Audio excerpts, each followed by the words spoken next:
Jesus Christ.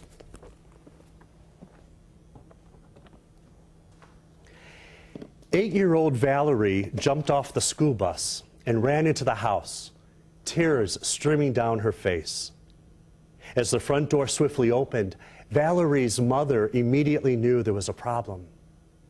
"What happened?" asked the bewildered mother as the second grader was trying to catch her breath. She explained, "At recess, some of the other students were making fun of Frankie because he is small and he never talks. I told them to cut it out or I will tell someone. Mommy, Frank was so afraid and I wanted them to stop."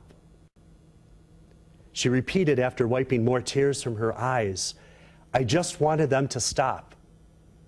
Then they started making fun of me and wouldn't stop calling me names the whole rest of the day. I'm glad I stuck up for Frank, but I still don't like them being mean to me. On some level, I think we can all relate to this story. It's not really important how the story ends, but how it began. A young girl realizes that something is not right, and everything within her reacts to the injustice and the cruel behavior of her classmates. She responds by challenging those who are the cause of that misery. She chooses to be involved. In the Book of Wisdom today, we hear the wicked persecuting the just one because he is obnoxious to them.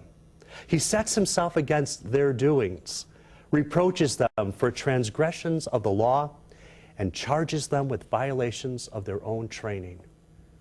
And they resent him for it. Valerie knew she needed to be involved.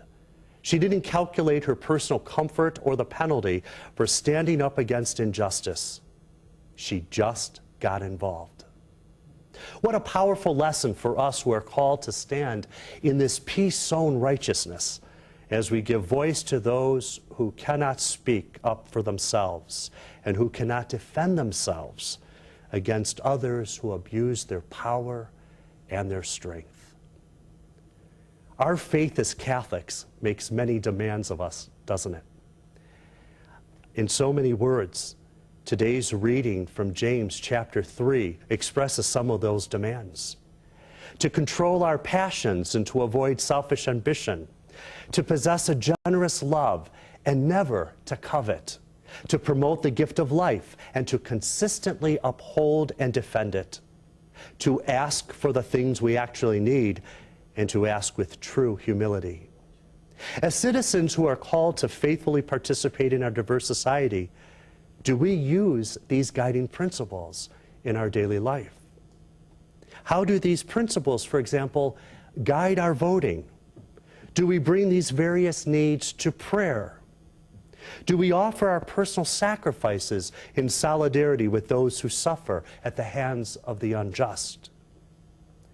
Do we choose to be involved?